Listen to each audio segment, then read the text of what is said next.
हरे कृष्णा। मातृत्व, प्रेम, नारी शक्ति और तपस्या की एक अद्भुत गाथा है। हमारे शास्त्रों और पुराणों में ऐसे अनेक व्रत और पर्व आते हैं जिसमें माताएं अपने संतानों के लिए विशेष उपवास का पालन करती हैं, नियमों का पालन करती हैं, संकल्प लेती हैं और कुछ स्वैच्छिक तपस्याएं करती हैं। और इन सब के फलस्वरूप वे अपने संतानों की सुखाकारी, उनके कल्याण और उनकी सुरक्षा की कामना करती हैं। और ऐसा ही एक व्रत है जीवित पुत्रिका का व्रत। प्रत्येक वर्ष अश्विन मास के कृष्ण पक्ष की अष्टमी तिथि को ये व्रत मनाया जाता है और ये व्रत बस कुछ ही दिनों में आने वाला है।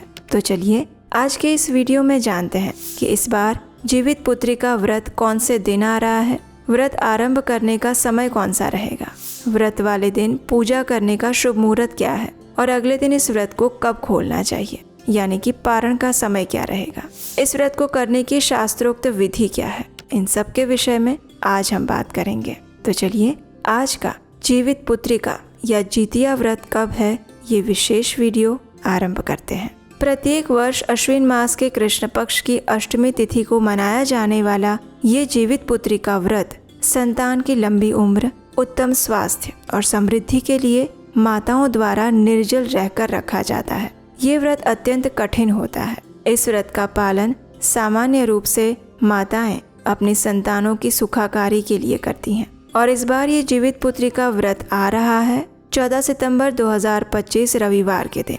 इस दिन अष्टमी तिथि आरंभ हो जाएगी 14 सितंबर सुबह 5:04 पर और ये समाप्त होगी अगले दिन 15 सितंबर सुबह 3:06 पर। जीवित पुत्रिका का ये व्रत 3 दिन तक रखा जाता है, यानी कि इस व्रत की शुरुआत हो जाती है सप्तमी तिथि से और इसका पारणा करना होता है नवमी तिथि के दिन। तो इस प्रकार से इस बार जीवित पुत्रिका व्रत का आरंभ यानी कि सप्तमी तिथि आएगी 13 सितंबर 2025 शनिवार के दिन। सप्तमी तिथि आरंभ हो जाएगी 13 सितंबर को सुबह 7:24 पर और समाप्त होगी 14 सितंबर को सुबह 5:04 पर।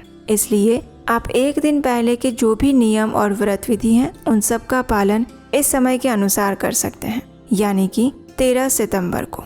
जीवित पुत्रिका व्रत रखा जाएगा 14 सितंबर 2025 रविवार के दिन। इस दिन प्रातः ब्रह्म मुहूर्त का समय रहेगा सुबह 4:33 से लेकर 5:19 तक। सूर्योदय होगा सुबह 6:05 पर और सूर्यास्त का समय रहेगा शाम 6:27 पर। प्रातः काल में इस दिन भगवान की पूजा अर्चना करने का समय रहेगा सुबह 4:56 से लेकर 6:05 के बीच में और संध्या काल में पूजा का समय रहेगा शाम 6:27 से लेकर 7:37 तक।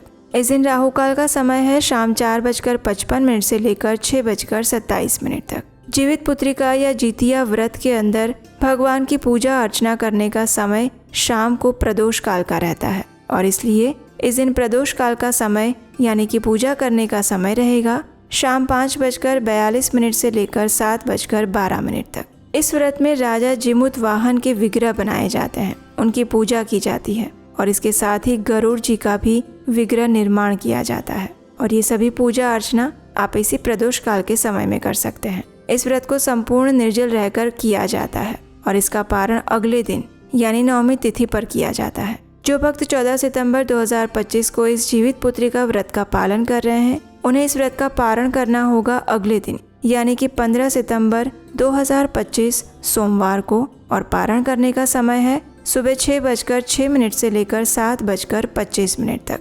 ध्यान से इसी समय के दौरान इस व्रत को खोलें और पारण की सभी विधियों का पालन करें क्योंकि इसके बाद यानी 7:30 बजे से राहु काल आरंभ हो जाएगा।